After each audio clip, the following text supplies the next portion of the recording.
Crianças assassinas. Os casos Mary Bell e Joshua Phillips.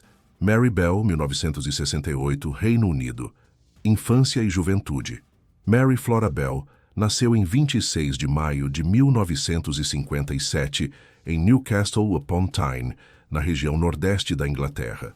Sua entrada no mundo ocorreu em um contexto de extrema vulnerabilidade social e familiar. A mãe, Betty Bell, era uma mulher envolvida em prostituição e com histórico de instabilidade emocional severa. O pai biológico de Mary nunca foi oficialmente identificado, e a figura paterna que eventualmente apareceu em sua vida era um homem chamado Billy Bell, que assumiu o papel de padrasto, mas cuja presença foi marcada por ausências e negligência. O ambiente doméstico em que Mary cresceu foi caracterizado por abuso, negligência crônica e exposição a situações traumáticas desde a primeira infância. Relatos posteriores, documentados em processos judiciais e análises psiquiátricas, indicaram que Betty Bell submetia a filha a maus tratos físicos e emocionais. Há registros de que Mary foi vítima de tentativas de envenenamento e de abusos sexuais orquestrados pela própria mãe, que teria oferecido a menina a homens em troca de dinheiro. Esses episódios ocorriam em meio a um cenário de pobreza extrema no bairro de Scotswood, uma área operária de Newcastle devastada pela desindustrialização e marcada por altos índices de criminalidade e desemprego. A infância de Mary foi desprovida de qualquer estrutura afetiva sólida. Ela não recebia cuidados adequados, frequentemente passava fome e era deixada sozinha por longos períodos. A escola, que poderia ter funcionado como um refúgio ou uma oportunidade de intervenção, tornou-se apenas mais um espaço onde suas dificuldades se manifestavam. Professores notavam seu comportamento errático, suas explosões de raiva e sua incapacidade de formar vínculos saudáveis com outras crianças. Mary apresentava sinais precoces de perturbação emocional profunda, mas em uma época e em um contexto onde os serviços de proteção à infância eram precários, esses sinais foram amplamente ignorados. Personalidade e vida. Antes dos crimes. Antes dos assassinatos que a tornariam mundialmente conhecida, Mary Bell já demonstrava traços comportamentais alarmantes. Ela era descrita por vizinhos e conhecidos como uma criança estranha, desafiadora e, em certas ocasiões, cruel.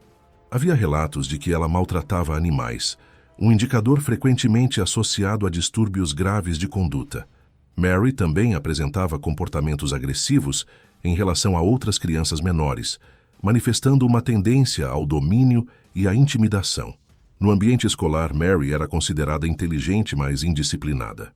Sua capacidade cognitiva estava acima da média para sua idade, o que tornava ainda mais perturbador o contraste entre seu potencial intelectual e sua incapacidade de seguir regras sociais básicas.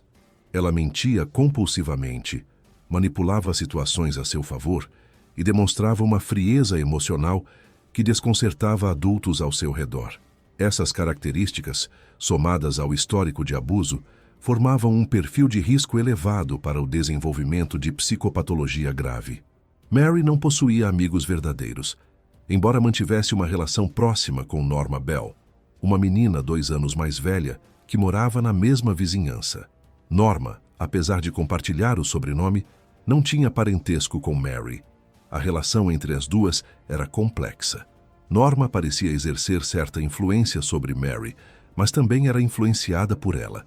Testemunhas posteriores descreveram que Mary assumia o papel dominante na dupla, enquanto Norma se mostrava mais passiva e influenciável. Essa dinâmica se tornaria central durante os eventos trágicos que estavam por vir. Primeiros incidentes e evolução criminal. Antes dos homicídios de 1968, Mary Bell já havia se envolvido em incidentes que, em retrospecto, podem ser interpretados como sinais de escalada para crimes mais graves. Havia episódios documentados de agressões físicas contra crianças menores, incluindo tentativas de estrangulamento durante brincadeiras que, segundo testemunhas, pareciam ultrapassar os limites do acidental. Em uma ocasião, Mary teria empurrado um menino pequeno de uma estrutura elevada, causando ferimentos. Quando confrontada, ela negou responsabilidade com uma naturalidade perturbadora. Esses incidentes, embora alarmantes, não resultaram em intervenções efetivas por parte das autoridades ou dos serviços sociais. A comunidade de Scotswood, assolada por problemas sociais próprios, não dispunha de recursos adequados para lidar com uma criança tão problemática. Os pais das vítimas desses primeiros atos de violência frequentemente atribuíam os eventos a acidentes ou travessuras infantis, sem compreender a gravidade do padrão comportamental que estava se formando. A progressão de Mary em direção ao homicídio não foi súbita, mas sim o resultado de uma trajetória marcada por trauma, negligência e ausência de intervenção adequada. Cada incidente não resolvido, cada manifestação de crueldade ignorada, contribuiu para o fortalecimento de padrões comportamentais patológicos que culminariam nos eventos trágicos de maio e julho de 1968. Modus operandi. O modus operandi de Mary Bell nos assassinatos de Martin Brown e Brian Howe revelou características que distinguem seus crimes de atos impulsivos ou acidentais. Em ambos os casos, o método empregado foi o estrangulamento manual, um tipo de homicídio que requer proximidade física íntima com a vítima e um esforço sustentado. Essa escolha de método sugere não apenas premeditação, mas também uma disposição para exercer controle absoluto sobre a vítima durante o ato. No primeiro assassinato, ocorrido em 25 de maio de 1968, Mary tinha 10 anos de idade. A vítima, Martin Brown, tinha apenas 4 anos. O corpo de Martin foi encontrado em uma casa abandonada em Scotswood. A morte foi inicialmente tratada como acidental, uma vez que a casa estava em estado de deterioração e havia a possibilidade de que o menino tivesse ingerido alguma substância tóxica ou sofrido uma queda. No entanto, exames posteriores revelaram marcas consistentes com estrangulamento, embora não houvesse, naquele momento, suspeitos claros. O comportamento de Mary após o assassinato de Martin foi particularmente revelador. Ela demonstrou um interesse mórbido pelo caso, visitando a casa da família Brown e fazendo perguntas sobre o menino morto. Esse comportamento, embora incomum, não levantou suspeitas imediatas, pois foi interpretado como curiosidade infantil. No entanto, Mary e Norma foram vistas em diversas ocasiões rondando o local do crime, e Mary fez comentários que, posteriormente, seriam considerados altamente suspeitos. O segundo assassinato ocorreu em 31 de julho do mesmo ano. A vítima foi Brian Howe, de 3 anos de idade. Desta vez, o crime apresentou elementos adicionais que evidenciaram uma escalada na violência. Brian também foi estrangulado, mas seu corpo apresentava ferimentos pós-mortem, incluindo marcas de tesoura e mutilações superficiais. Esses ferimentos sugeriram um comportamento sádico, uma necessidade de continuar interagindo com a vítima mesmo após a morte. O corpo de Brian foi encontrado em uma área aberta próxima a blocos de concreto, onde crianças costumavam brincar. A escolha das vítimas não parece ter sido aleatória. Ambos eram meninos pequenos, vulneráveis e facilmente manipuláveis. Mary e Norma teriam atraído as crianças com promessas de brincadeiras ou passeios, aproveitando-se da confiança infantil. Essa capacidade de enganar e manipular menores demonstra um nível de planejamento e controle emocional incomum para uma criança de 10 anos, reforçando a gravidade dos distúrbios psicológicos de Mary. Vítimas confirmadas e cronologia dos assassinatos. As 2 vítimas confirmadas de Mary Bell foram Martin George Brown e Brian Edward Howe, ambos meninos pequenos moradores do mesmo bairro de Scotswood, em Newcastle upon Tyne. Martin Brown, nascido em 1964, tinha 4 anos quando foi assassinado. Brian Howe, nascido em 1965, tinha 3 anos no momento de sua morte. Ambas as famílias eram de origem operária, vivendo em condições de pobreza típicas da região, na década de 1960. A cronologia precisa dos eventos é crucial para compreender a natureza dos crimes. Em 25 de maio de 1968, o corpo de Martin Brown foi descoberto em uma casa vazia, localizada na Scotswood Road. A casa estava parcialmente demolida e era conhecida como local de brincadeiras para crianças da vizinhança, apesar dos perigos óbvios. Martin foi encontrado deitado no chão. sem sinais evidentes de trauma externo que explicassem sua morte. A autópsia inicial foi inconclusiva quanto à causa exata do óbito, e as autoridades consideraram a possibilidade de envenenamento acidental ou asfixia. Nos dias seguintes à morte de Martin, ocorreram 2 incidentes perturbadores. Uma creche local foi vandalizada e notas escritas à mão foram deixadas no local.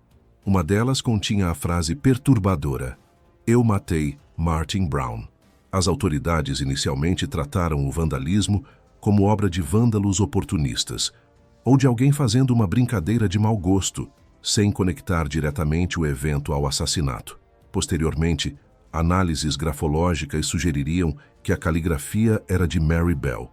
Em 31 de julho de 1968, Brian Howe desapareceu enquanto brincava próximo à sua casa. Sua família iniciou buscas imediatamente, e o corpo do menino foi encontrado horas depois em um terreno baldio coberto por vegetação e entulho. Diferentemente de Martin, Brian apresentava sinais claros de violência. Além do estrangulamento, havia cortes superficiais na barriga, pernas e genitália feitos aparentemente com uma tesoura ou lâmina. Uma marca em forma de letra M foi encontrada no abdômen, posteriormente alterada para tentar parecer um N. Fios de cabelo encontrados nas mãos de Brian e fibras de tecido forneceriam pistas cruciais para a investigação. Investigação policial. A investigação policial dos assassinatos de Martin Brown e Brian Howe foi marcada por desafios significativos, mas também por momentos de trabalho investigativo competente. Após a morte de Martin, a polícia de Northumbria enfrentou dificuldades em estabelecer a causa exata do óbito e em identificar possíveis suspeitos. O caso foi inicialmente tratado com cautela, pois não havia evidências claras de homicídio. A comunidade de Scottswood, já traumatizada por problemas sociais crônicos, entrou em estado de choque e medo. O assassinato de Brian Howe, ocorrido pouco mais de 2 meses depois, mudou completamente o panorama da investigação. A natureza violenta da morte de Brian e as mutilações pós-mortem deixaram claro que um assassino estava operando na área. A polícia intensificou os esforços, conduzindo entrevistas extensivas com moradores, crianças e familiares das vítimas. Foi durante esses interrogatórios que o comportamento de Mary Bell e Norma Bell começou a chamar atenção. Testemunhas relataram que Mary havia feito comentários estranhos sobre os meninos mortos, demonstrando conhecimento de detalhes que não haviam sido divulgados publicamente.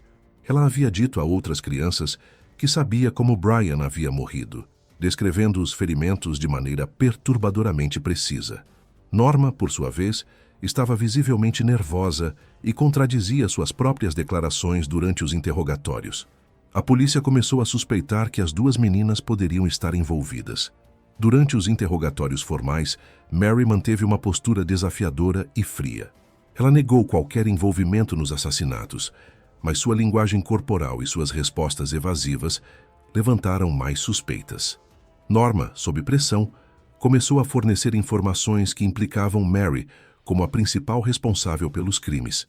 Ela descreveu como Mary havia estrangulado Martin e, posteriormente, Brian, enquanto ela própria assistia, paralisada pelo medo e pela manipulação psicológica exercida por Mary.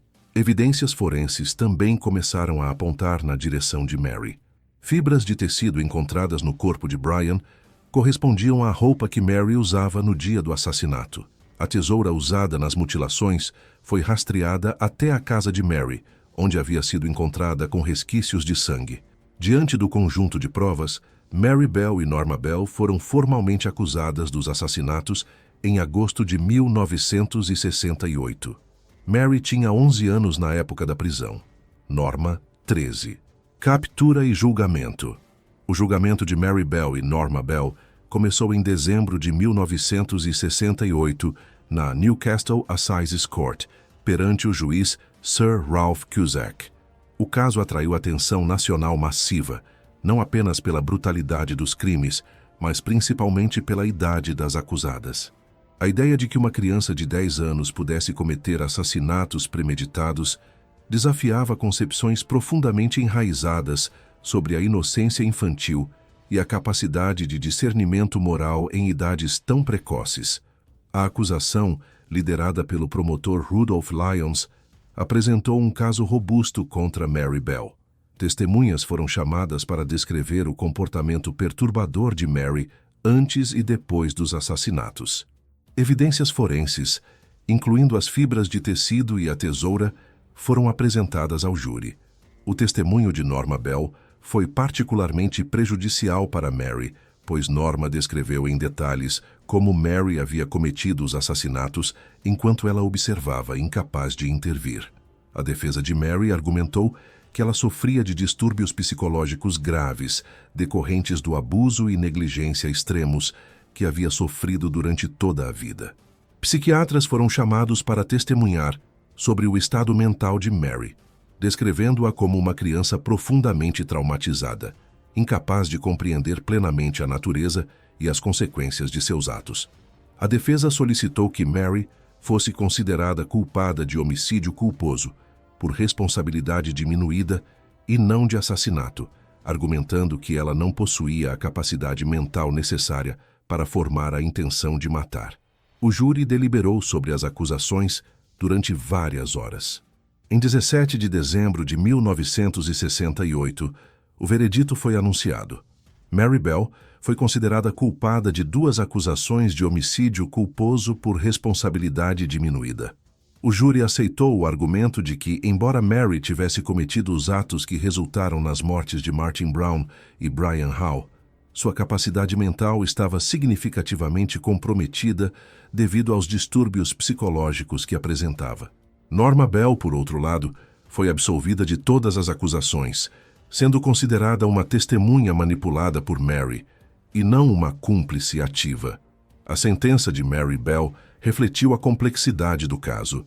Dado que ela era uma menor de idade e que havia sido reconhecida sua responsabilidade diminuída, ela não poderia ser condenada à prisão perpétua ou à pena de morte, que ainda existia nominalmente no Reino Unido para certos crimes na época.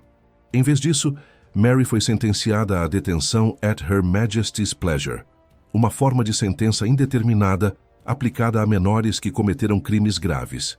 Isso significava que Mary permaneceria sob custódia do Estado até que as autoridades determinassem que ela não representava mais perigo para a sociedade. Diagnóstico psicológico e distúrbios mentais. As avaliações psiquiátricas realizadas antes e durante o julgamento de Mary Bell revelaram um quadro clínico complexo e severamente perturbado. Os psiquiatras que a examinaram concluíram que Mary apresentava traços característicos de transtorno de personalidade antissocial, embora esse diagnóstico formal raramente seja aplicado a crianças devido à natureza ainda em desenvolvimento da personalidade nessa fase da vida. No entanto, os sinais eram inconfundíveis: ausência de empatia, incapacidade de sentir remorso genuíno, manipulação interpessoal, impulsividade e comportamento cruel. Um dos aspectos mais debatidos foi a presença de traços sádicos em Mary. Os ferimentos pós-mortem infligidos a Brian Howe, particularmente as mutilações realizadas após a morte, indicavam que Mary derivava alguma forma de satisfação psicológica do ato de causar dano, mesmo quando a vítima já não podia sentir dor. Esse comportamento sádico não é comum em crianças e é geralmente considerado um indicador de psicopatologia grave e de prognóstico reservado. Os psiquiatras também exploraram as origens dos distúrbios de Mary, traçando conexões claras entre o abuso severo que ela sofreu na infância e o desenvolvimento de sua patologia. O trauma crônico, especialmente o abuso sexual e físico perpetrado pela mãe, teria impedido o desenvolvimento normal de vínculos afetivos e da capacidade de empatia. Mary nunca aprendeu a formar relações saudáveis ou a internalizar normas morais, pois cresceu em um ambiente onde a violência e a exploração eram normalizadas. Durante as avaliações, Mary demonstrou uma frieza emocional marcante ao discutir os assassinatos. Ela não expressou arrependimento genuíno pelas mortes de Martin e Brian, referindo-se aos eventos de maneira distante e factual, como se estivesse descrevendo algo que havia visto na televisão e não atos que ela própria havia cometido. Essa desconexão emocional é característica de certos transtornos de personalidade e sugere uma profunda ruptura na capacidade de Mary de processar e responder emocionalmente a situações que normalmente provocariam culpa ou tristeza.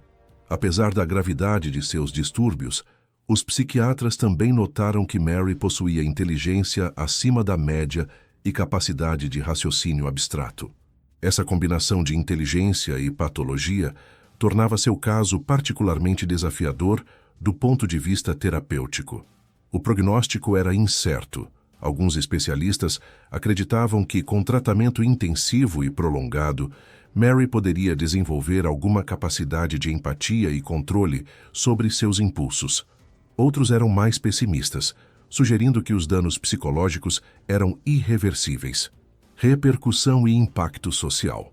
O caso Mary Bell teve um impacto profundo e duradouro na sociedade britânica. Na época do julgamento, a mídia cobriu o caso de forma extensiva, muitas vezes com um tom sensacionalista. Manchetes chocantes dominaram os jornais e Mary foi frequentemente retratada como um monstro, uma criança inerentemente má que havia nascido sem alma. Essa narrativa simplista ignorava a complexidade de seu histórico de abuso e as falhas sistêmicas que haviam permitido que uma criança tão traumatizada não recebesse ajuda antes de cometer crimes terríveis. O caso gerou debates acalorados sobre a idade de responsabilidade criminal. No Reino Unido, a idade mínima para responsabilização penal era e continua sendo 10 anos, uma das mais baixas da Europa. O julgamento de Mary Bell trouxe à tona questões sobre se crianças tão jovens deveriam ser processadas criminalmente, especialmente quando há evidências claras de abuso e negligência. Defensores dos direitos da criança argumentaram que o Estado havia falhado com Mary muito antes de ela cometer os assassinatos e que processá-la criminalmente era uma segunda falha, em vez de reconhecer e abordar as causas subjacentes de seu comportamento. Mary Bell permaneceu sob custódia estatal até 1980, quando foi libertada sob condições rigorosas aos 23 anos de idade. Ela recebeu uma nova identidade para protegê-la de retaliação pública e permitir que reconstruísse sua vida. Em 2003, a Alta Corte da Inglaterra e País de Gales concedeu a Mary e a sua filha, nascida anos depois de sua libertação, uma ordem de anonimato vitalício. Essa ordem, conhecida como uma injunção contra mundum, contra o mundo, proíbe qualquer pessoa de revelar a identidade atual de Mary Bell ou informações que possam levar à sua identificação ou de sua filha. A decisão de conceder anonimato vitalício foi controversa. Críticos argumentaram que assassinos não deveriam ter o direito de viver em anonimato, especialmente quando suas vítimas não tiveram escolha. Defensores da decisão apontaram que Mary havia sido uma criança quando cometeu os crimes, que havia cumprido sua sentença e que tinha o direito de tentar reconstruir uma vida normal. Além disso, argumentou-se que a exposição pública colocaria em risco não apenas Mary, mas também sua filha, que era completamente inocente e não deveria sofrer pelas ações de sua mãe. O caso também inspirou extensas análises criminológicas e psicológicas. O livro The Case of Mary Bell, A Portrait of a Child Who Murdered, escrito pela jornalista Gita Sereni após entrevistas prolongadas com Mary na vida adulta, ofereceu uma visão profunda e humanizada da história. Sereni explorou o trauma de Mary, as falhas do sistema de proteção à infância e as complexidades morais de julgar e punir crianças que cometem crimes graves. O livro foi aclamado por alguns como uma obra importante de jornalismo investigativo e criticado por outros por supostamente lucrar com a tragédia. Reflexão final sobre o caso Mary Bell. O caso de Mary Bell permanece como um dos exemplos mais perturbadores e complexos de crime cometido por uma criança. Ele desafia noções simplistas de bem e mal, forçando-nos a confrontar realidades desconfortáveis sobre o impacto do trauma infantil, as limitações do sistema de justiça criminal e a capacidade de crianças severamente prejudicadas de cometer atos de extrema violência. Uma das lições mais importantes do caso é a necessidade crítica de intervenção precoce quando crianças mostram sinais de abuso ou distúrbios comportamentais graves. Mary Bell não se tornou uma assassina da noite para o dia. Seu caminho para o homicídio foi marcado por anos de abuso, negligência e sinais de alerta ignorados. Se os serviços sociais tivessem intervindo eficazmente na vida de Mary quando ela era ainda mais jovem, é possível que as mortes de Martin Brown e Brian Hall pudessem ter sido evitadas. O caso também ilustra a tensão entre punição e reabilitação no contexto de crimes cometidos por menores. Mary foi, simultaneamente, uma perpetradora de crimes horríveis e uma vítima de abuso sistemático. Como sociedade, somos desafiados a equilibrar a necessidade de responsabilização criminal com o reconhecimento de que crianças, mesmo aquelas que cometem atos terríveis, ainda estão em desenvolvimento e podem potencialmente ser reabilitadas. A decisão de conceder a Mary uma nova identidade e a oportunidade de reconstruir sua vida reflete uma filosofia de justiça que privilegia a possibilidade de redenção, mesmo em circunstâncias extremas. Por fim, o caso de Mary Bell nos lembra da importância de abordar crimes infantis com nuance e compaixão, sem cair na tentação de demonizar crianças ou de ignorar os fatores contextuais que contribuem para comportamentos criminosos. Cada caso deve ser examinado individualmente, considerando o histórico de vida, o ambiente familiar, as avaliações psicológicas e as possibilidades reais de tratamento e reabilitação. Joshua Phillips, 1998, Estados Unidos. Infância e juventude. Joshua Earl Patrick Phillips nasceu em 17 de março de 1984, em Jacksonville, Flórida, Estados Unidos.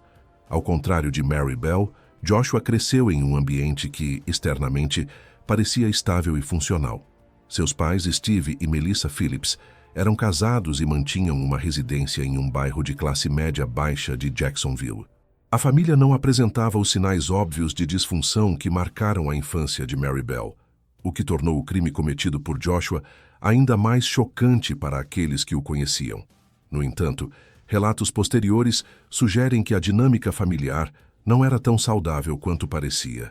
Steve Phillips, o pai de Joshua, era descrito como uma figura autoritária e intimidadora. Há indicações de que ele exercia disciplina rígida sobre o filho, utilizando punições físicas e emocionais. Joshua teria crescido com medo intenso de desapontar ou provocar a raiva do pai. Essa dinâmica de medo e controle se tornaria um elemento crucial na narrativa posterior de Joshua sobre o crime que cometeu. Melissa Phillips, a mãe, era descrita como uma mulher mais gentil, mas aparentemente incapaz de mediar a relação tensa entre pai e filho. Ela trabalhava fora de casa e, segundo alguns relatos, não estava plenamente ciente da extensão do medo que Joshua sentia em relação ao pai.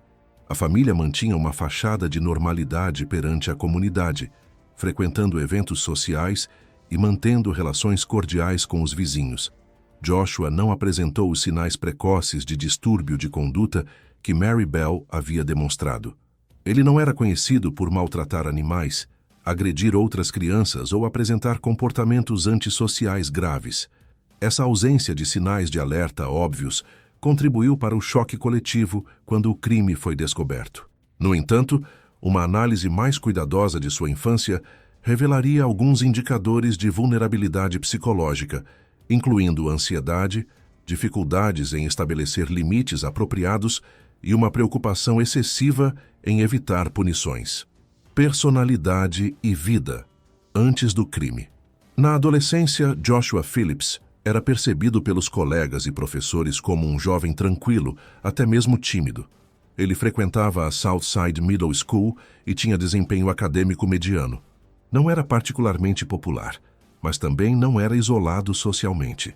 Tinha alguns amigos e participava ocasionalmente de atividades esportivas, demonstrando interesse por beisebol, um esporte que, ironicamente, desempenharia um papel na narrativa do crime. Professores que conviveram com Joshua antes do crime descreveram-no como um aluno educado e obediente que raramente causava problemas em sala de aula. Ele não se destacava nem positivamente, nem negativamente, parecendo preferir permanecer discreto e evitar chamar atenção para si. Essa tendência a evitar o centro das atenções pode ter sido, em parte, uma estratégia de autopreservação desenvolvida em resposta ao ambiente doméstico controlador. Vizinhos da família Phillips também não relataram comportamentos alarmantes por parte de Joshua. Ele interagia ocasionalmente com outras crianças do bairro, incluindo Madeline Clifton, uma menina de 8 anos que vivia a poucas casas de distância. Maddie, como era carinhosamente chamada, era uma criança alegre e sociável, conhecida por brincar frequentemente nas ruas do bairro com outras crianças. Não havia indicações de que Joshua representasse qualquer perigo para ela ou para outras crianças da vizinhança. Um aspecto que posteriormente chamaria a atenção durante a investigação foi a presença de conteúdo de natureza sexual no computador da família Phillips. Durante as buscas realizadas após a descoberta do crime, investigadores encontraram evidências de que Joshua havia acessado material pornográfico, incluindo conteúdo que envolvia violência. A defesa tentaria introduzir essa evidência em juízo, sugerindo que a exposição a tais materiais poderia ter influenciado o comportamento de Joshua, mas o juiz considerou essa linha de argumentação inadmissível, determinando que não havia nexo causal comprovado entre o acesso à pornografia e o cometimento do crime. Primeiros incidentes e contexto do crime. Diferentemente do caso de Mary Bell, não há registros de incidentes violentos anteriores envolvendo Joshua Phillips. O assassinato de Maddie Clifton não foi precedido por uma escalada observável de comportamento agressivo ou criminal. Essa ausência de antecedentes torna o crime ainda mais difícil de compreender e classificar. Foi um ato isolado de violência extrema cometido por um adolescente sem histórico conhecido de agressividade.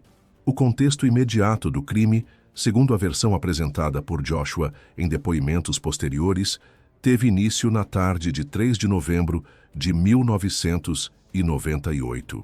Naquele dia, Joshua estava jogando beisebol no quintal de sua casa quando, segundo ele, acidentalmente atingiu Maddie Clifton com a bola. A menina, que estava passando pelo local, teria começado a chorar após ser atingida. Joshua, temendo ser punido severamente pelo pai caso este descobrisse o ocorrido, teria levado Maddie para dentro de casa com a intenção de acalmá-la e evitar que ela contasse aos pais sobre o incidente. A narrativa de Joshua sobre os eventos subsequentes é perturbadora e levanta questões sobre premeditação, impulso e capacidade de controle. Segundo sua versão, ao tentar silenciar o choro de Maddie, ele teria agido de forma cada vez mais violenta. Primeiro, teria utilizado as mãos para tentar abafar os sons. Quando isso não funcionou, pegou um taco de beisebol e golpeou a menina várias vezes na cabeça. Mesmo assim, Maddie ainda estava consciente e fazendo ruídos. Foi então que Joshua, em um ato de violência extrema, pegou uma faca e cortou a garganta da vítima, além de desferir múltiplas facadas no tórax, resultando finalmente em sua morte.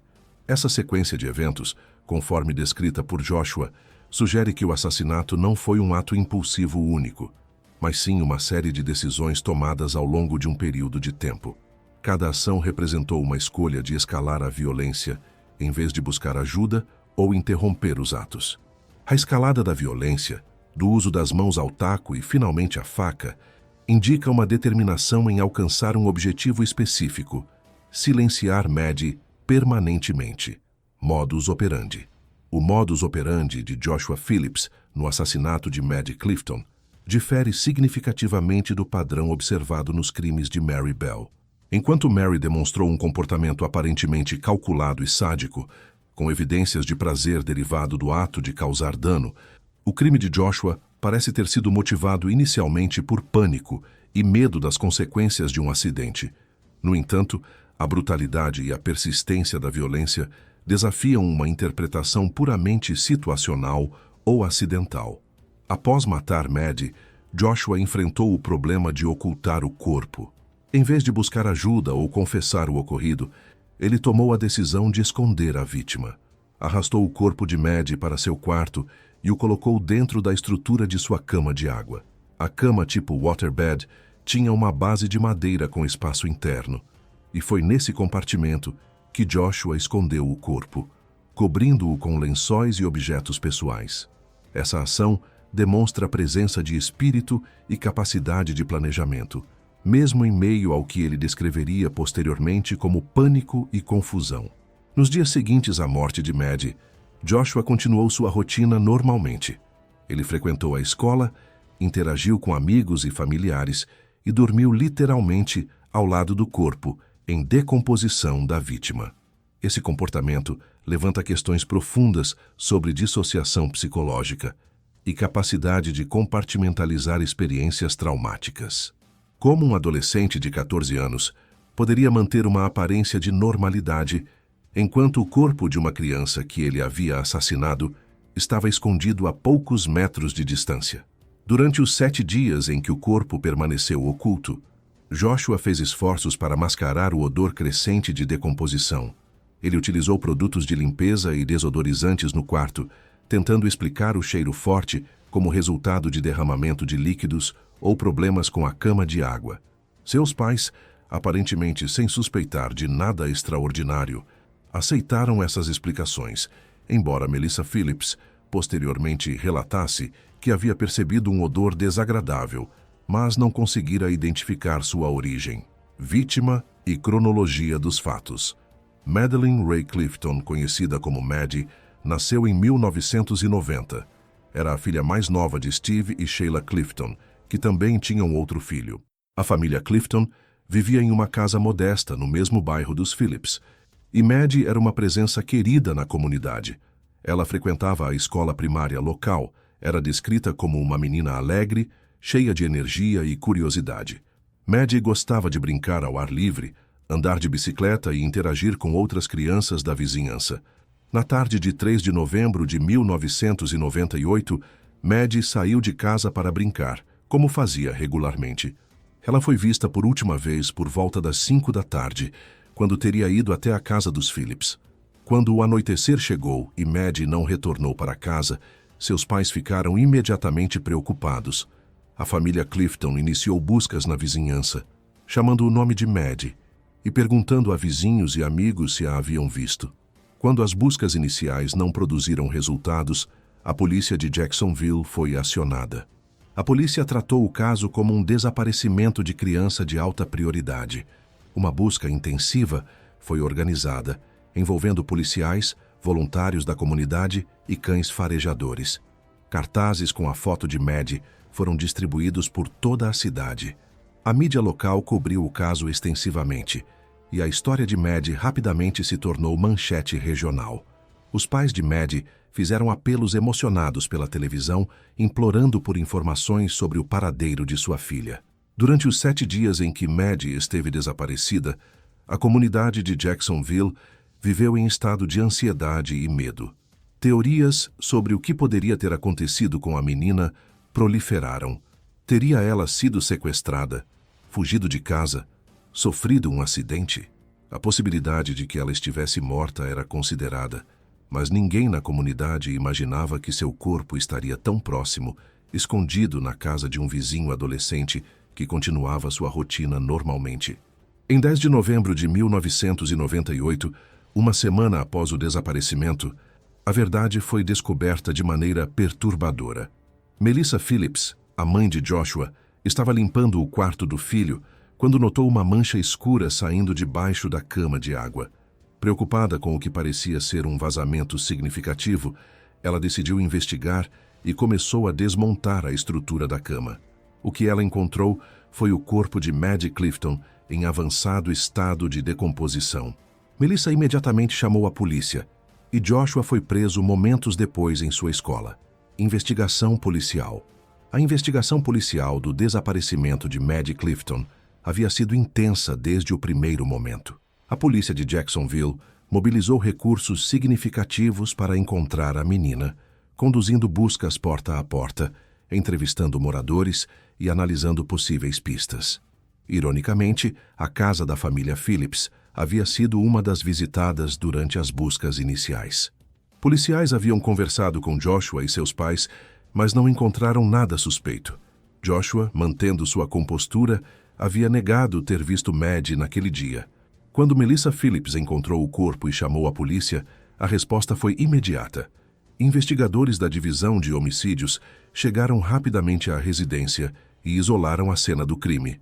O quarto de Joshua foi tratado como local de crime e uma busca minuciosa foi realizada. Além do corpo de Maddie, investigadores encontraram evidências de sangue no quarto, instrumentos que haviam sido usados no crime, incluindo o taco de beisebol e a faca, e tentativas de limpeza que Joshua havia feito para remover vestígios do assassinato. Joshua foi detido na Southside Middle School e levado para interrogatório. Durante o interrogatório inicial, ele confessou ter matado Maddie Clifton. Sua confissão foi detalhada, descrevendo como o acidente com a bola de beisebol havia levado a uma série de eventos que culminaram no assassinato. Joshua expressou remorso, afirmando que nunca havia pretendido matar Maddie, mas que havia entrado em pânico e não conseguiu parar. A autópsia de Maddie confirmou a versão de Joshua sobre o método do assassinato. Ela havia sofrido trauma contundente severo na cabeça, consistente com golpes de um objeto pesado como um taco de beisebol. Sua garganta havia sido cortada e havia múltiplas facadas no tórax e abdômen. A causa da morte foi determinada como combinação de trauma craniano e hemorragia decorrente dos cortes e facadas. O médico legista confirmou que Maddie havia sobrevivido inicialmente aos golpes com o taco, o que corroborava a afirmação de Joshua de que ela ainda estava consciente quando ele pegou a faca. A investigação também se concentrou no histórico de Joshua e em possíveis motivos, além da explicação que ele havia fornecido. Psicólogos forenses foram chamados para avaliar Joshua e determinar seu estado mental no momento do crime e sua capacidade de compreender a natureza de seus atos. Essas avaliações se tornariam centrais durante o julgamento, quando a defesa tentaria argumentar que Joshua não deveria ser julgado como adulto devido à sua idade e circunstâncias. Captura e julgamento. Joshua Phillips foi formalmente acusado de assassinato em primeiro grau, a acusação mais grave no sistema legal da Flórida. A decisão de processá-lo como adulto e não como menor foi tomada pelo escritório do promotor público do condado de Duval. Essa decisão gerou controvérsia imediata, com defensores dos direitos dos menores, argumentando que um adolescente de 14 anos não deveria enfrentar a possibilidade de prisão perpétua, enquanto promotores e familiares da vítima insistiam que a brutalidade do crime justificava o julgamento como adulto. O julgamento começou em julho de 1999, menos de um ano após o crime. A acusação apresentou um caso forte, baseado na confissão de Joshua, nas evidências forenses e no testemunho de especialistas sobre a natureza do crime. Promotores argumentaram que, embora Joshua alegasse que o assassinato havia começado como resultado de um acidente e pânico subsequente, a sequência de ações demonstrava premeditação e consciência. O uso de múltiplos métodos de violência e o esforço para ocultar o corpo indicavam que Joshua sabia que estava cometendo um crime grave e tomou medidas para evitar ser descoberto. A defesa de Joshua enfrentou desafios significativos. A estratégia adotada foi controversa. Os advogados de defesa optaram por não chamar testemunhas durante o julgamento, baseando sua defesa principalmente nos argumentos de que Joshua era um menor de idade que havia agido em pânico e que merecia uma sentença que reconhecesse sua juventude. Essa decisão estratégica seria posteriormente criticada por especialistas legais e pela própria família de Joshua, que argumentaram que uma defesa mais robusta, incluindo testemunhos de especialistas em desenvolvimento adolescente e neurociência, poderia ter resultado em um veredito ou sentença diferente. Durante o julgamento, testemunhos emocionados da família Clifton impactaram profundamente o júri e os presentes no tribunal. Os pais de Maddie descreveram a agonia de passar uma semana buscando por sua filha, sem saber que ela estava morta a poucas casas de distância. Eles falaram sobre a alegria que Maddie trazia para suas vidas e sobre o vazio insuportável deixado por sua morte. Essas declarações de impacto da vítima são um componente padrão dos julgamentos por homicídio nos Estados Unidos, permitindo que as famílias das vítimas expressem diretamente ao tribunal o efeito do crime. O júri deliberou por aproximadamente 2 horas, antes de retornar com um veredito de culpado de assassinato em primeiro grau. A rapidez da deliberação indicou que os jurados não tiveram dúvidas significativas sobre a culpabilidade de Joshua. Em 20 de agosto de 1999, o juiz Brian J. Davis proferiu a sentença: prisão perpétua sem possibilidade de liberdade condicional. Na época, essa era uma sentença mandatória para homicídio em primeiro grau na Flórida, mesmo quando o condenado era um menor de idade julgado como adulto. Diagnóstico psicológico e debates legais. Ao contrário do caso de Mary Bell, onde avaliações psiquiátricas identificaram claramente distúrbios mentais graves, o perfil psicológico de Joshua Phillips permaneceu mais ambíguo. Ele não recebeu um diagnóstico formal de esquizofrenia ou de transtorno de personalidade antissocial. As avaliações psicológicas realizadas antes e durante o julgamento sugeriram que Joshua não apresentava psicopatologia severa óbvia, o que tornou o crime ainda mais desconcertante para profissionais e observadores. Durante os preparativos para o julgamento, a defesa tentou introduzir evidências de possíveis anormalidades neurológicas. Exames cerebrais teriam identificado lesões bilaterais no lobo frontal de Joshua, região do cérebro associada ao controle de impulsos, planejamento e julgamento moral. A defesa argumentou que essas lesões poderiam ter comprometido a capacidade de Joshua de controlar seu comportamento e tomar decisões racionais no momento do crime. No entanto, o juiz considerou essas evidências inadmissíveis, determinando que não havia nexo causal suficientemente estabelecido entre as lesões cerebrais e o cometimento do assassinato. A questão do desenvolvimento cerebral adolescente tornou-se central nos debates posteriores sobre a sentença de Joshua. Pesquisas em neurociência demonstram que o cérebro adolescente, particularmente o córtex pré-frontal, responsável pelo julgamento e controle de impulsos, ainda está em desenvolvimento. Adolescentes são mais propensos a agir impulsivamente, a não considerar plenamente as consequências de suas ações e a serem influenciados por emoções intensas como medo e pânico.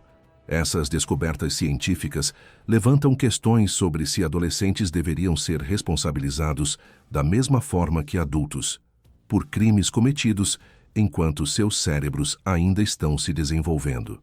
Em 2012, a Suprema Corte dos Estados Unidos proferiu uma decisão histórica no caso Miller vs. Alabama. A Corte determinou que sentenças obrigatórias de prisão perpétua sem possibilidade de liberdade condicional para menores de idade violavam a 8ª emenda da Constituição, que proíbe punições cruéis e incomuns.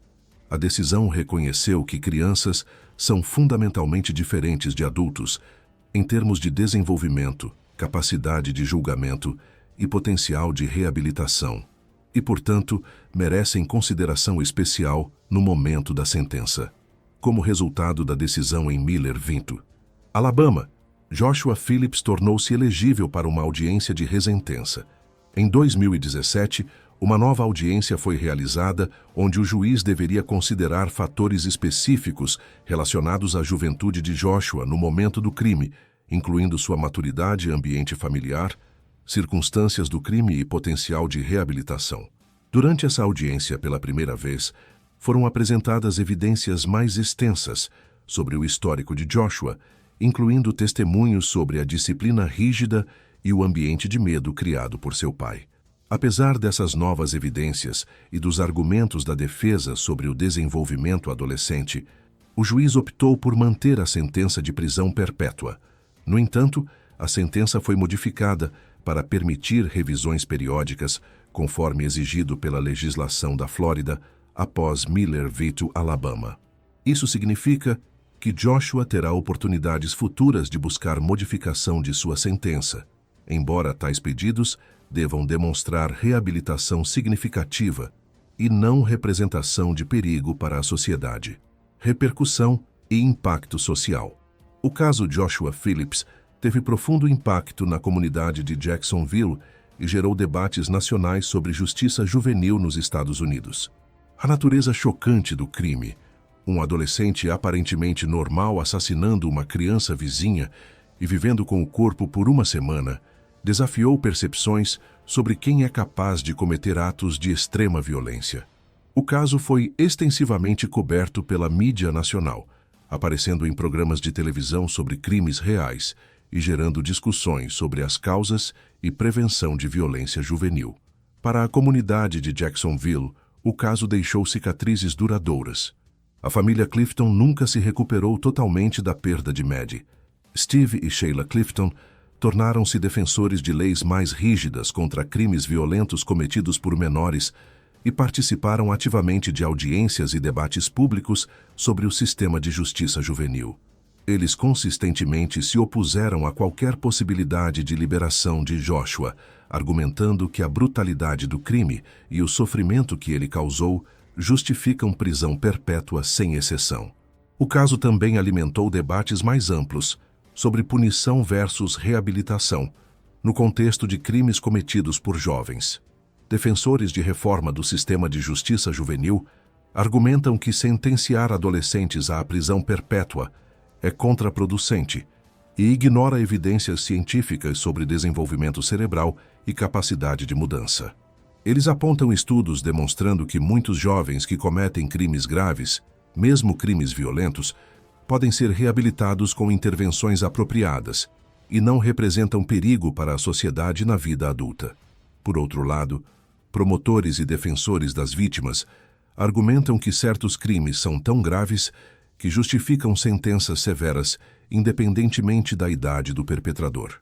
Eles temem que abordagens mais lenientes possam falhar em proteger a sociedade e não proporcionem justiça adequada às vítimas e suas famílias. O caso Joshua Phillips tornou-se um ponto focal nesses debates, citado por ambos os lados como exemplo de seus respectivos argumentos. A mídia desempenhou papel significativo na moldagem da percepção pública do caso. Alguns veículos retrataram Joshua como um monstro, enfatizando a brutalidade do crime e sua aparente capacidade de continuar sua vida normalmente enquanto o corpo de Maddie estava em seu quarto.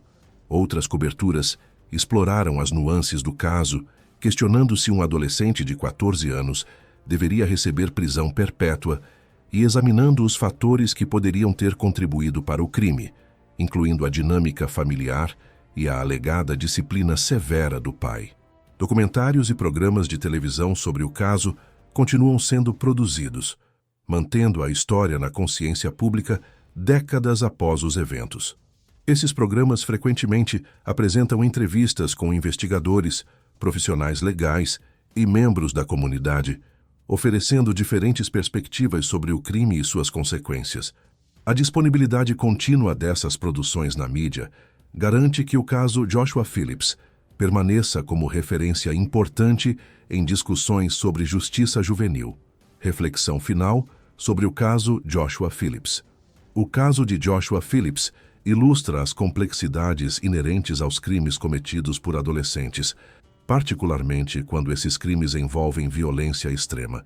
Diferentemente de Mary Bell, cujo histórico de abuso severo e distúrbios psicológicos óbvios forneciam um contexto para compreender, ainda que não justificar, seus atos, Joshua não apresentava os mesmos sinais claros de patologia.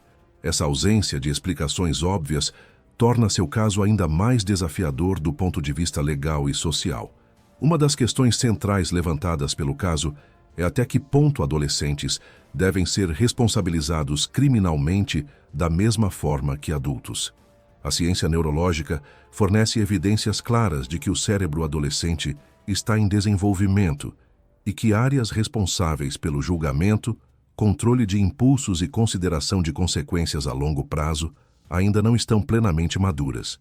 Isso sugere que adolescentes são, por natureza, menos capazes de tomar decisões plenamente racionais e mais suscetíveis a agir impulsivamente, especialmente sob estresse ou emoção intensa.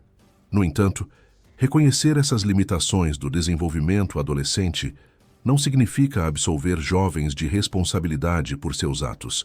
A sociedade tem interesse legítimo em proteger seus membros e em responsabilizar aqueles que cometem crimes graves, independentemente da idade. O desafio está em encontrar um equilíbrio entre reconhecer as diferenças desenvolvimentais dos adolescentes e garantir justiça para as vítimas e segurança para a comunidade. O caso também destaca a importância de examinar fatores contextuais, que podem contribuir para comportamentos criminosos em jovens. A alegação de Joshua de que agiu em pânico devido ao medo da reação de seu pai, embora não justifique o assassinato, aponta para a influência de dinâmicas familiares disfuncionais no comportamento adolescente. Ambientes domésticos caracterizados por medo, controle excessivo e punições severas podem criar pressões psicológicas intensas que, em circunstâncias extremas, contribuem para decisões catastróficas. A questão da reabilitação é particularmente relevante no caso de Joshua. Quando um jovem de 14 anos comete um crime terrível, devemos concluir que ele está irremediavelmente perdido, ou existe possibilidade real de mudança e redenção?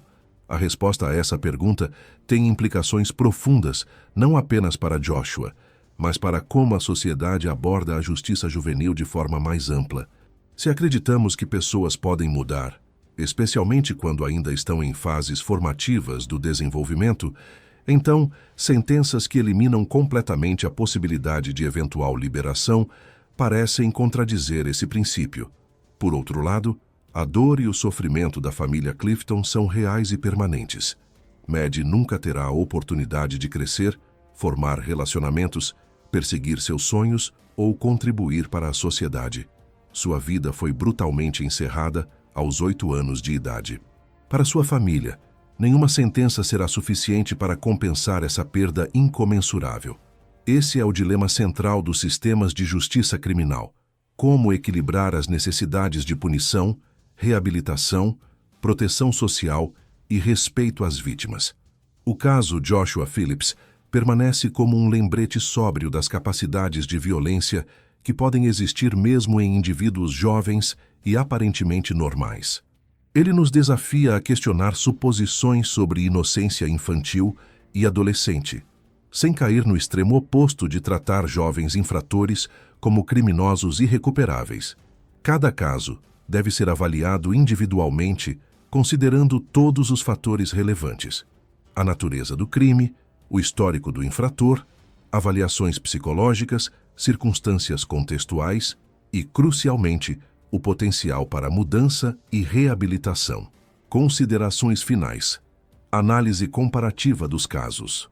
Os casos de Mary Bell e Joshua Phillips, embora separados por 3 décadas e ocorridos em continentes diferentes, oferecem oportunidades valiosas para reflexão comparativa sobre crimes cometidos por crianças e adolescentes.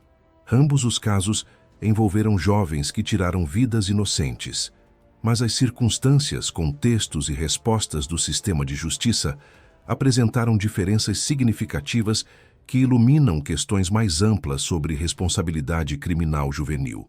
Mary Bell cometeu seus crimes aos 10 anos de idade, uma idade em que a maioria das sociedades considera que as crianças ainda não desenvolveram completamente capacidades cognitivas e morais.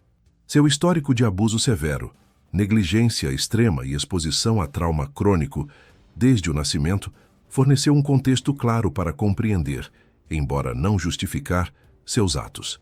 As avaliações psiquiátricas identificaram distúrbios graves de conduta e traços sádicos, indicando patologia mental significativa. O sistema de justiça britânico, reconhecendo esses fatores, condenou-a por homicídio culposo, com responsabilidade diminuída, e não por assassinato, reconhecendo que sua capacidade mental estava comprometida. Joshua Phillips, por outro lado, tinha 14 anos quando cometeu seu crime, uma idade em que adolescentes geralmente possuem maior consciência moral e capacidade de compreender consequências.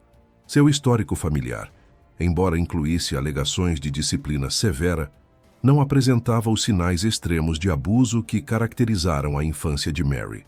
Não foram identificados distúrbios psicológicos graves ou patologia mental clara. O sistema de justiça americano optou por julgá-lo como adulto e sentenciá-lo à prisão perpétua, uma resposta punitiva significativamente mais severa do que aquela dada a Mary Bell. Essas diferenças nas respostas dos sistemas de justiça refletem, em parte, diferenças culturais e filosóficas entre o Reino Unido e os Estados Unidos em relação à justiça juvenil. O sistema britânico, historicamente, tende a enfatizar mais a reabilitação e a considerar fatores contextuais e desenvolvimentais ao lidar com infratores jovens. O sistema americano, particularmente em casos de crimes violentos graves, frequentemente adota uma abordagem mais punitiva, com maior probabilidade de julgar menores como adultos e impor sentenças longas ou perpétuas. Outra diferença marcante está nos resultados a longo prazo. Mary Bell foi libertada aos 23 anos com uma nova identidade e a oportunidade de reconstruir sua vida. Ela recebeu proteção legal vitalícia contra a exposição pública, permitindo-lhe viver de forma anônima. Relatos sugerem que ela conseguiu estabelecer uma vida relativamente normal, inclusive tornando-se mãe. Joshua Phillips, em contraste, permanece encarcerado mais de 2 décadas depois de seu crime e, embora tenha possibilidade teórica de revisão de sentença, enfrenta a perspectiva de passar a maior parte ou a totalidade de sua vida na prisão. Implicações para a justiça juvenil. Os casos de Mary Bell e Joshua Phillips levantam questões fundamentais sobre como as sociedades devem responder a crimes graves cometidos por jovens. Uma questão central é a idade de responsabilidade criminal. A que idade uma pessoa deve ser considerada capaz de compreender plenamente a natureza e consequências de seus atos e, portanto, ser responsabilizada criminalmente? As respostas variam significativamente entre países e culturas. No Reino Unido, a idade de responsabilidade criminal é 10 anos, uma das mais baixas da Europa. Nos Estados Unidos, varia por estado, mas muitos estados permitem que menores de idade sejam julgados como adultos em circunstâncias específicas. Especialistas em desenvolvimento infantil e neurociência argumentam que idades de responsabilidade criminal muito baixas ignoram evidências científicas sobre o desenvolvimento cerebral e cognitivo. Crianças pequenas, mesmo aquelas com inteligência acima da média, não possuem a mesma capacidade que adultos de compreender conceitos abstratos como moralidade, consequências a longo prazo e o valor da vida humana. Essa limitação cognitiva sugere que responsabilizar criminalmente crianças muito jovens pode ser tanto injusto quanto ineficaz em termos de prevenção de crimes futuros. Outra questão crucial é o equilíbrio entre punição e reabilitação.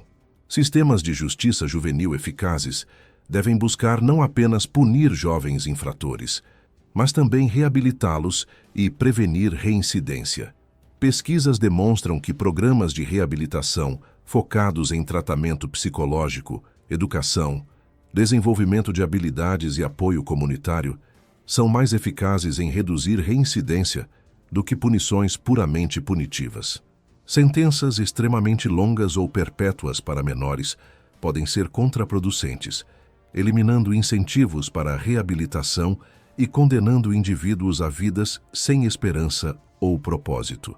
Os casos também destacam a importância de intervenção precoce e sistemas robustos de proteção à infância. Mary Bell demonstrou sinais claros de distúrbio e trauma muito antes de cometer assassinatos. Se tivesse recebido intervenção adequada, tratamento psicológico e remoção do ambiente abusivo, é possível que os assassinatos pudessem ter sido evitados. Da mesma forma, se as dinâmicas familiares de Joshua tivessem sido identificadas e abordadas, e se ele tivesse recebido apoio para lidar com ansiedade e medo, o trágico assassinato de Maddie Clifton poderia nunca ter ocorrido. Investimentos em serviços sociais, saúde mental infantil, educação e apoio familiar são, portanto, não apenas questões de bem-estar social, mas também de prevenção criminal. Identificar crianças em risco, intervir precocemente e fornecer recursos necessários para famílias em dificuldade pode prevenir o desenvolvimento de trajetórias que levam a comportamentos criminosos graves. O papel do trauma e do ambiente familiar. Ambos os casos ilustram o papel crítico que trauma e ambiente familiar desempenham no desenvolvimento de comportamentos patológicos em crianças e adolescentes. Mary Bell cresceu em um dos ambientes mais tóxicos e abusivos imagináveis, sujeita à violência física, abuso sexual, negligência extrema e possivelmente tentativas de homicídio por parte de sua própria mãe. Essas experiências traumáticas, particularmente quando ocorrem durante períodos críticos do desenvolvimento cerebral, podem causar danos profundos e duradouros à capacidade de uma criança de formar vínculos saudáveis, desenvolver empatia e regular emoções.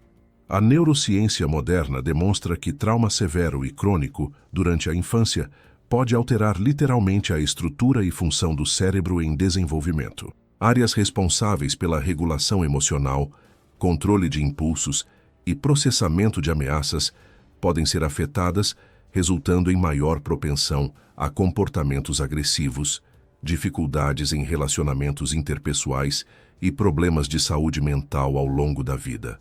O conceito de trauma complexo, que descreve exposição prolongada a múltiplas formas de trauma durante períodos desenvolvimentais críticos, fornece uma estrutura para compreender como crianças como Mary Bell desenvolvem patologias tão graves. O caso de Joshua Phillips, embora não apresentasse o mesmo nível de abuso extremo, ainda aponta para a influência de dinâmicas familiares problemáticas. A alegação de que Joshua vivia com medo intenso de seu pai e de punições severas sugere um ambiente doméstico caracterizado por controle excessivo e falta de segurança emocional. Pesquisas indicam que crianças criadas em ambientes de medo constante podem desenvolver estratégias de enfrentamento mal adaptativas, incluindo comportamentos evasivos, desonestidade e, em casos extremos, violência quando confrontadas com situações que percebem como ameaçadoras. Essas observações não devem ser interpretadas como desculpas para comportamentos criminosos. Muitas crianças crescem em ambientes abusivos ou difíceis e não cometem crimes violentos. No entanto, reconhecer o papel do trauma e do ambiente familiar é essencial para desenvolver estratégias eficazes de prevenção e intervenção. Também é crucial para garantir que respostas do sistema de justiça sejam proporcionais e considerem todos os fatores relevantes, em vez de simplesmente punir sem compreender contextos subjacentes. Dilemas éticos e filosóficos. Os casos de Mary Bell e Joshua Phillips nos confrontam com dilemas éticos e filosóficos profundos que não têm respostas fáceis. Um desses dilemas envolve a tensão entre justiça retributiva e justiça restaurativa. A justiça retributiva foca em punição proporcional ao crime cometido, baseada no princípio de que aqueles que causam dano devem sofrer consequências. A justiça restaurativa, por outro lado, enfatiza a reparação de danos, reabilitação de infratores e cura de comunidades, buscando transformar situações negativas em oportunidades para crescimento e mudança. No contexto de crimes cometidos por jovens, particularmente crimes violentos graves, esses dois paradigmas frequentemente entram em conflito. Famílias de vítimas, naturalmente, buscam justiça no sentido retributivo, desejando que aqueles que tiraram a vida de seus entes queridos enfrentem punições severas. Sociedades também têm interesse legítimo em proteger seus membros e em enviar mensagens claras de que certos comportamentos não serão tolerados. No entanto, abordagens puramente retributivas podem falhar em reconhecer a capacidade de mudança, especialmente em indivíduos jovens cujas personalidades e capacidades ainda estão se formando. Outro dilema envolve livre-arbítrio e determinismo. Até que ponto indivíduos, particularmente crianças e adolescentes, são livres para escolher seus comportamentos? E até que ponto são determinados por fatores além de seu controle, como genética, ambiente familiar, trauma e estrutura cerebral? Se aceitarmos que muito do comportamento humano é influenciado, se não determinado por fatores contextuais, então a noção de responsabilidade moral individual torna-se mais complexa. Isso não significa eliminar responsabilidade, mas sugere a necessidade de uma compreensão mais nuançada, que considere todos os fatores relevantes ao avaliar culpabilidade e determinar respostas apropriadas. A questão da possibilidade de redenção também é fundamental. As sociedades devem acreditar que pessoas que cometeram atos terríveis, incluindo assassinatos, podem mudar fundamentalmente e tornar-se membros produtivos e não perigosos da sociedade? A resposta a essa pergunta tem implicações profundas para políticas de sentença, programas de reabilitação e possibilidades de eventual liberação. O caso de Mary Bell, que aparentemente conseguiu reconstruir sua vida após libertação, sugere que redenção é possível, pelo menos em alguns casos. O encarceramento contínuo de Joshua Phillips reflete ceticismo sobre essas possibilidades ou uma valorização maior de objetivos retributivos. Lições para a sociedade. Os casos de Mary Bell e Joshua Phillips oferecem lições importantes para sociedades que buscam prevenir crimes juvenis e responder eficazmente quando eles ocorrem. A primeira lição é a importância crítica de sistemas robustos de proteção à infância. Crianças em situações de abuso, negligência ou trauma precisam ser identificadas precocemente e receber intervenções apropriadas. Isso requer investimento em serviços sociais, treinamento de profissionais para reconhecer sinais de alerta e vontade política de intervir mesmo quando as circunstâncias são complexas ou desafiadoras. A segunda lição envolve a necessidade de sistemas de justiça juvenil que equilibrem responsabilização com o reconhecimento das diferenças desenvolvimentais entre jovens e adultos. Políticas que automaticamente transferem menores para tribunais de adultos ou impõem sentenças mandatórias, sem considerar circunstâncias individuais, ignoram evidências científicas sobre desenvolvimento cerebral e capacidade de mudança.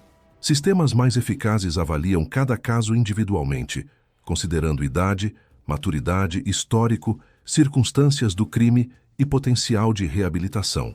A terceira lição diz respeito à importância de investir em saúde mental infantil e adolescente. Muitos jovens que cometem crimes graves apresentaram sinais anteriores de distúrbios psicológicos, problemas comportamentais ou dificuldades emocionais. Acesso a serviços de saúde mental de qualidade, incluindo terapia, psiquiatria e apoio escolar, pode prevenir a escalada de problemas menores para crises graves. Infelizmente, serviços de saúde mental para jovens são frequentemente subfinanciados e difíceis de acessar, particularmente para famílias de baixa renda. A quarta lição envolve o papel da educação e conscientização comunitária. Vizinhos, professores e membros da comunidade frequentemente estão em posição de observar sinais de que crianças estão em dificuldade ou em risco. Educar comunidades sobre como reconhecer esses sinais e como intervir apropriadamente pode criar redes de segurança que protegem crianças vulneráveis e previnem tragédias. Isso requer criar culturas comunitárias onde a preocupação com o bem-estar de todas as crianças é valorizada e onde há sistemas claros para relatar preocupações e obter ajuda. Finalmente, ambos os casos nos lembram da necessidade de compaixão e humanidade ao lidar com questões tão complexas e dolorosas. É fácil demonizar crianças e adolescentes que cometem crimes terríveis, rotulá-los como monstros ou inerentemente maus.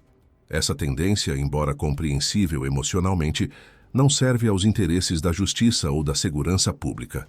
Uma abordagem mais eficaz reconhece a humanidade completa de todos os envolvidos, incluindo vítimas, famílias e perpetradores, e busca respostas que promovam cura, prevenção e, quando possível, redenção. Conclusão. Os casos de Mary Flora Bell e Joshua Earl Patrick Phillips representam dois dos exemplos mais perturbadores de crimes cometidos por jovens na história recente.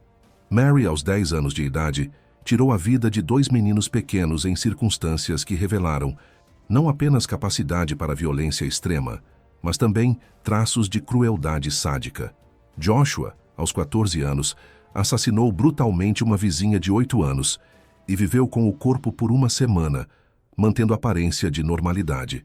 Esses casos nos forçam a confrontar verdades desconfortáveis sobre a capacidade humana para a violência, mesmo em idades muito jovens. Eles desafiam noções românticas de inocência infantil, enquanto simultaneamente nos lembram de que crianças são fundamentalmente diferentes de adultos em termos de desenvolvimento, julgamento e potencial de mudança. As respostas dos sistemas de justiça a esses casos, diferentes entre si, refletem tensões mais amplas entre punição e reabilitação, proteção pública e direitos individuais, justiça para vítimas e possibilidade de redenção para perpetradores. Não há respostas simples ou universais para as questões levantadas por esses casos. Cada situação é única, com suas próprias circunstâncias, contextos e complexidades.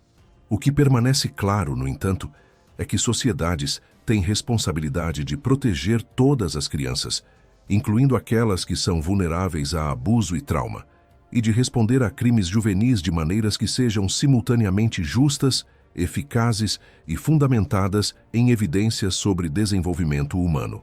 Os nomes de Martin Brown, Brian Howe e Madeleine Clifton merecem ser lembrados não apenas como vítimas de tragédias terríveis, mas como lembretes da responsabilidade coletiva de criar sociedades onde todas as crianças possam crescer em segurança, livres de violência e com oportunidades de desenvolver seu pleno potencial.